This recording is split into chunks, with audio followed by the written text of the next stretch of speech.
Unang-una na, to talagang sa anti-drug, subok po ito. Kaya sabi ko nga, iisang tingin natin laban sa droga, kalaban natin yan. Siya po ang chairperson sa Dangerous Drugs Board. Napakatapang nito. Higit sa lahat, nasa tama siya. Kaya napakaswerte ninyo at inyong congressman, si Robert A. Sparkers. Ito namang tao nito ay napaka-humble nito. Nag-meet kami before when he was still with the Department of Tourism. No? Talagang he was very friendly to everyone. Talagang kung makikita niyo po siya, maski sino kinakausap niya, maski bababang tao, at pinakita niya ang kanyang kagalingan bilang leader, bilang ama. Napakaraming awards ang nakuha ng inyong probinsya. Kung hindi ako nagkakamali, ito'y na bigyan ng award sa buong Pilipinas na kung saan pinababa niya ang kahirapan, the incidence of poverty, na #1 on the region, ang Surigao del Norte. And today is a testament of his good leadership with a kind heart. I'm talking ang ama ng Surigao del Norte. Palakpakan natin si Governor Lyndon Barters. And of course, ang isa pang magaling na gobernador ng Dinagat Islands, no? Siya ay sa Regional Development Council natin sa buong region. Napaka-humble po ng taong ito at napakasibag, very effective leader, Governor Demaray. And sa buong samahan po natin sa AFP, talagang ang binuhos nila, ang buhay nila, pinapakita ngayong araw na ito. Of course, nangunguna ang ating AFP Chief of Staff, palakpakan natin si General Romeo Bronner.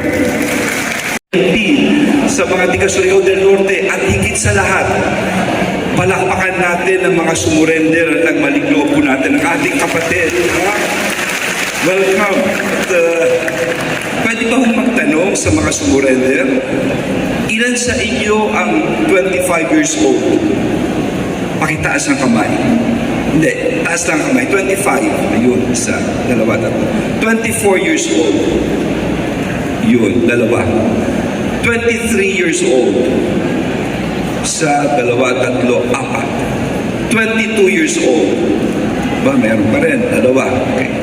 21 years old. 20 years old.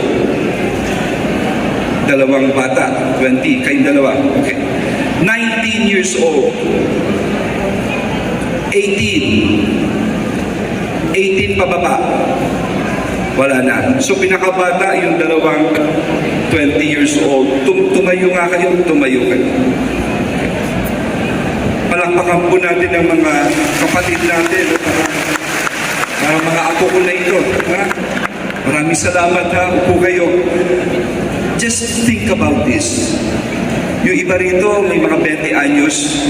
Hindi pa iba sa inyo nag-aaral, nagpa-party, nagti-TikTok, nagse-selfie, di ba? Ang sarap ng buhay, di ba? Pero isipin nyo sila, ano ang buhay sa mundo? Hindi mo alam paano kakainin mo?